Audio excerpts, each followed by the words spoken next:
Bonjour, nous nous retrouvons aujourd'hui pour répondre à une nouvelle question posée par un abonné. Il se demande si l'on peut effectivement dire que la Terre est proche du Soleil. Bonjour Audrey, pouvez-vous nous rappeler la distance entre la Terre et le Soleil? Eh bien Cassandra, il faut savoir que cette distance n'est pas constante puisque la Terre tourne autour du Soleil selon une trajectoire elliptique. Nous allons retenir une valeur moyenne de 150 millions de kilomètres. 150 millions de kilomètres. Mais c'est énorme. Notre abonné a du mal comprendre. Pas forcément Cassandra. La réponse est plus complexe qu'elle ne le semble, comme nous allons le voir par la suite. Tout de même, cela me semble une distance importante pour nous. Pour nous, oui. Regardez cette bande de papier. Avec une certaine échelle, elle représente la distance Terre-Soleil. Nous avons imaginé la situation suivante. Un homme marche tous les jours, 24 heures sur 24 pendant 50 ans, à la vitesse moyenne de 6 km par heure. Voici une autre bande de papier, construite en conservant la même échelle, qui représente la distance qu'aura parcouru l'homme au bout de ses 50 ans.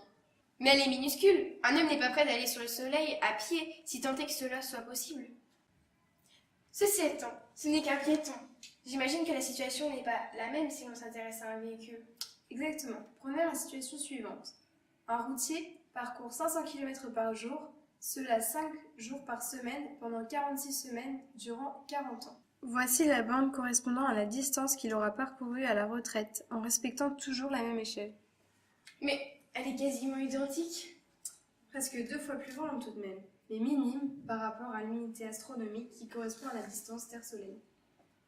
Si je comprends bien, nous pouvons dire à notre auditeur que la Terre est très loin du Soleil. Ne concluez pas trop vite, Cassandra. Tout ceci est une question de point de vue. Venez avec moi. Expliquez-nous ce que nous allons faire. Nous avons trouvé les distances entre le Soleil et les différentes planètes du système solaire.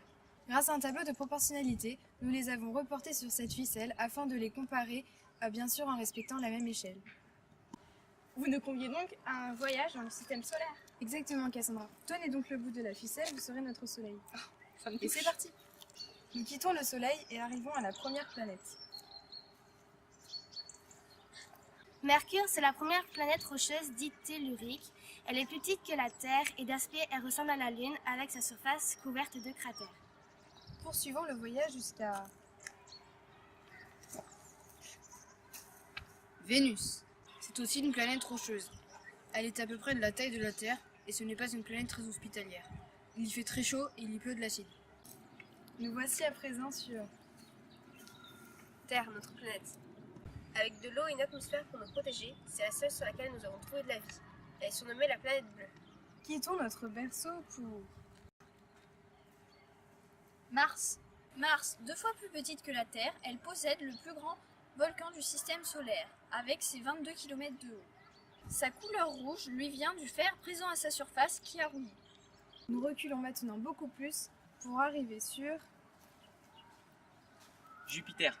Jupiter est la première planète gazeuse et la plus grande de notre système solaire. Son diamètre est 11 fois plus grand que celui de la Terre et elle compte plus de 60 satellites naturels. Vous avez peut-être déjà remarqué son énorme tache qui est en fait un orage visible depuis 400 ans.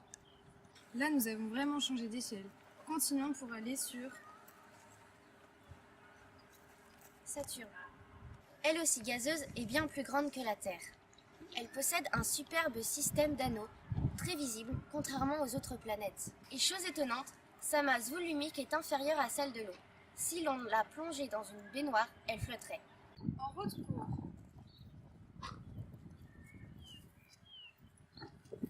Uranus. Uranus, c'est la seule planète dont l'axe de rotation est horizontal par rapport au plan de l'écliptique dans lequel tournent toutes les autres planètes.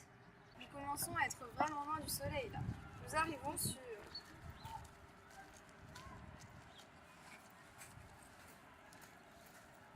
Neptune. Elle est très loin, il y fait très froid, environ moins 200 degrés. Avec les autres planètes gazeuses, elles sont surnommées les géantes de glace. Nous comprenons pourquoi. Il lui faut environ 160 ans pour effectuer une révolution autour du Soleil. Finissons notre voyage sur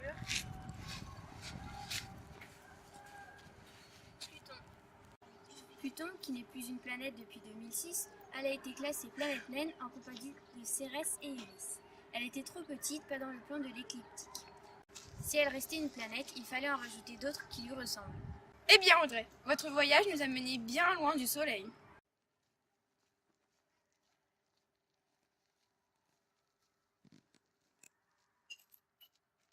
Absolument, Cassandra. Regardez la distance Terre-Pluton. Qu'en pensez-vous? Je dirais que la Terre est très proche du Soleil, contrairement à Neptune ou Pluton. Effectivement, la Terre est en quelque sorte la banlieue du Soleil. Pour nous, elle est très loin. Mais par rapport au système solaire, elle est en fait très proche. Eh bien, merci Audrey pour toutes ces explications éclairantes. Nous vous retrouvons bientôt pour une nouvelle vidéo. Nous vous demandons donc d'aimer cette page